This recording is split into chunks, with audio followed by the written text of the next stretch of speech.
Hey ladies and gentlemen, let's continue learning about current. Now one thing I want you to think about, there's different units for different types of measurements.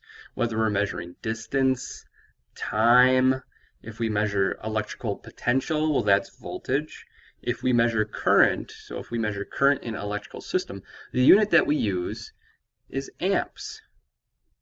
We also can use milliamps. So us, most of the time, we'll be measuring in milliamps, and we'll learn why a little bit later. So those are the two units that we use to measure current. So there's some conversion that we will have to do. So if you look at 1 amp is equivalent to 1,000 milliamps. So if we think about it, it's similar to like a meter.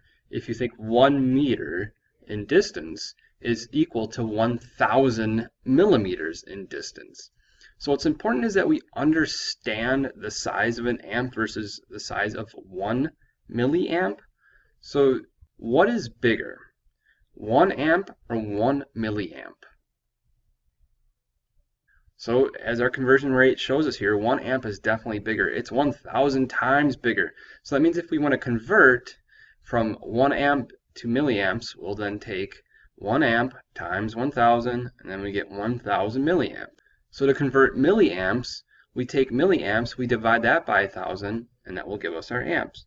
So think about this. If I started with 4 amps and I want to convert those 4 amps to 4,000 milliamps, because that's true, 4 amps does equal 4,000 milliamps. How did I get here? What did I do to convert 4 amps to 4,000 milliamps? So for this one, we have 1 milliamp equals 0.001 amps.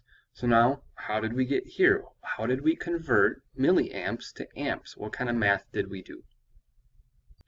The reason why we have a picture of a multimeter here is because in class we'll actually be using a multimeter to measure current in class. So in some of the circuits that you build, you design, or you're testing, you're going to measure, we're going to do milliamps because most of the circuits we make will use milliamps and won't even use a full amp. So here's some practice for you to fill out. So complete the chart. You should have a calculator app, or you could, if you're on a Windows computer, if you go to the Start button, then you can access the calculator.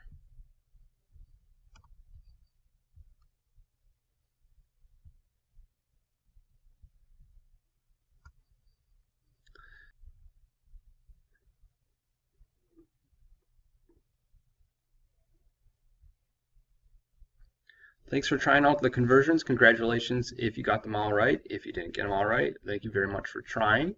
And this is going to come in handy later on when we do something called Ohm's law. So by knowing the voltage, by knowing the resistance, we can actually calculate the amps. But there's like an equation we'll actually be using later on. So understanding that 1 amp is actually 1,000 milliamps and how to convert back and forth between that, very, very important, and it will affect us later on. So right now, it's just kind of a little practice for us. One little piece of information that's kind of interesting, and you've probably seen some of these devices before, is that in circuits, we have things called fuses and circuit breakers and things related to that.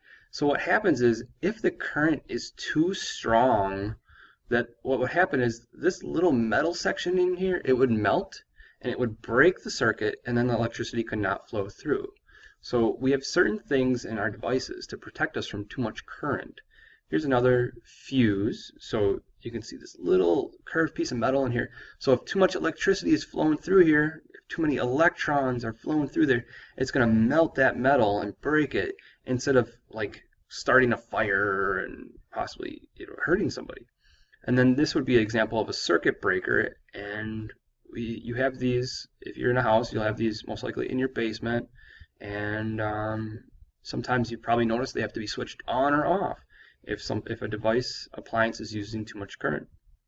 So another question we had is like, okay, well, so we understand that we use amps and milliamps to measure for current, but well, so what? What actually are some examples of currents of things that we're familiar with? So let's put this in perspective. So like what 1 amp, like objects that use 1 amp or use milliamps. So let's take a look here. You've probably noticed when you plug things into your computer to charge, sometimes they don't go that fast. That's because it's only charging at a rate or with a current of about 500 milliamps. So a USB charger with your computer is going to charge at about 500 milliamps, which is about half an amp. Now, when we go to a charger that would plug into, like, let's say a socket in a wall, then maybe this is for like a cell phone or something like that.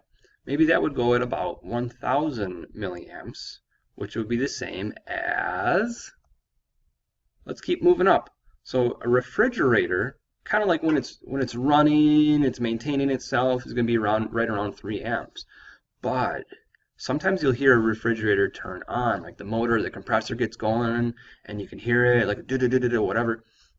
When it first gets that motor turning, it requires more current, more electrons have to flow through there. So that might take about 15 amps to start that compressor, and then about 3 amps to keep it going. Like, think about the idea of like when you pedal a bicycle, to start a bicycle, get it going, it takes a lot of energy. But then once you get going, you can kind of maintain it. Same thing that happens with an electric motor. So a microwave, kind of same thing would happen. There's, again, like a generator in there. When that generator first kicks on, it's going to use a lot of current, but to maintain and keep it going, it'll probably use about 5 amps, which would be how many milliamps? The circuit breaker in your house, many houses have what's called a 100 amp service. So that means that this is set up to deliver 100 amps worth of current throughout your living space. And of course, some houses need more than that, so they might have a 200 amp service. Businesses have way more than. So with a 100 amp service, that means that you can only have so many appliances running at one time, otherwise it will exceed the capacity that this can put out. Now lightning. Lightning is crazy. Lightning puts out about 20,000 amps, and it's been recorded to be higher, as high as 200,000 amps. It's pretty crazy. Thanks for checking out current. Next comes resistance.